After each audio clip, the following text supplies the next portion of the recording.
there. I'm back. I trust that you've enjoyed yourself. What's wrong? Little one, you can tell me these things. I may be the queen of demons, but you still are my son. And I can tell that something is wrong. It's plastered all over your face. You'll need to get better at hiding that before you take my place. Boy, I've been in enough negotiations to know how to read tiny expressions. Come here. Don't look so dejected in front of your mother. I'll hold you as long as you need. There you go. Feeling better? Well, I know it must be a little glum, being forced to stay in this estate, cut off from the rest of the world. I do apologize for that, but this is the safest place for you right now. What's happening out there is not the only reason. The siege, however, is going well, and we do have plenty of resources to keep going. Well, they don't. However, winter is coming up, and if they last any longer, the supplies will be strained even more. However, if all goes to plan, that fortress should be mine by the end of the week, with minimal losses as well. They don't need me out there. They are more than enough to handle this on their own, which means that we now get to spend some time together. Oh, my sweet, sweet little boy. I know, but I'm your mother. I will always see you as my sweet little boy. And you're just adding more reasons to the pile. That point of view is quite naive. The truth is, big climactic battles like that are actually very few and far between. Most of these conflicts just end up being sieges, which end with minimal bloodshed when one side decides to cave in because they ran out of food or something else important. In fact, it's actually quite beneficial this way. You see, by avoiding these big battles, we avoid wasting our manpower. It also preserves our resources, as well as that of our enemies. So that we can take it for ourselves, of course. Why destroy a perfectly good fortification when... While you may be right, I certainly could finish this whole thing quickly if I decide to get in the fight. But then, we would have to waste even more time rebuilding what I destroyed. It's not very efficient. So yes, I could fight. But there's much more to being the Demon Queen than just fighting. Sometimes I just have to sit behind the desk all day, taking care of the affairs of the people. But even as a great warrior, I am still just one woman. Remember that, my child. One may be able to turn the tide, but only if it already is close to turning. And one day, I will meet my end.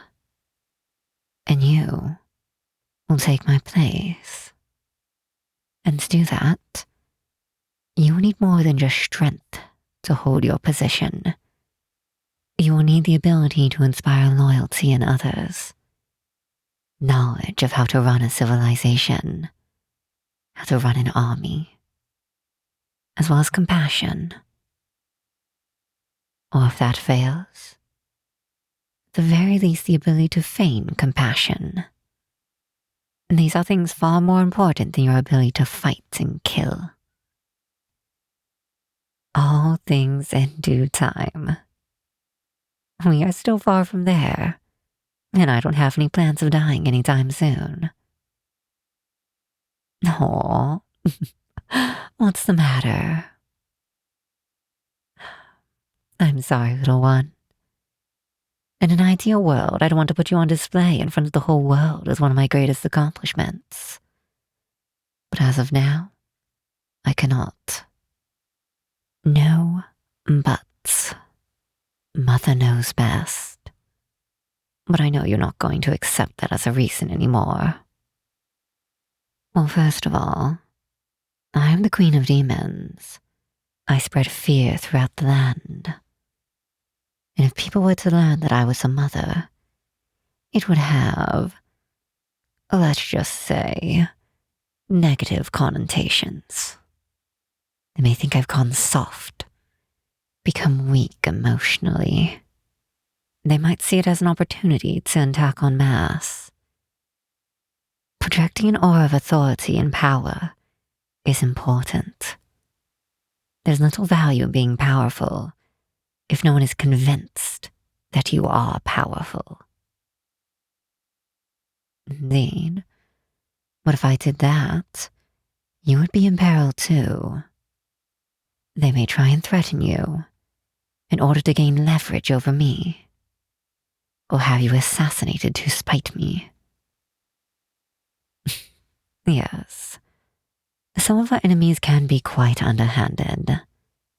Luckily though, I know better than them how to use my power and satiate my own selfish desires.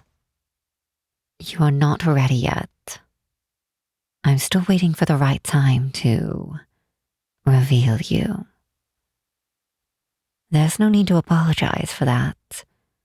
It takes time to build the necessary skills. There will, however, be a right time. But right now, you're far too weak to defend yourself. Your training is coming along, though, is it not? I would hope so. You're being taught by the finest swordswoman in the lands. I'd be disappointed in myself if you weren't learning. Just know this. You are my most precious thing and my finest achievement. And I know that with my guidance, you'll become a great successor. No, don't get me wrong. You're not just someone to carry on my legacy. You are your own person. And what you want to do is yours to decide. I'm just helping you to get the best start that you can. You understand that, right?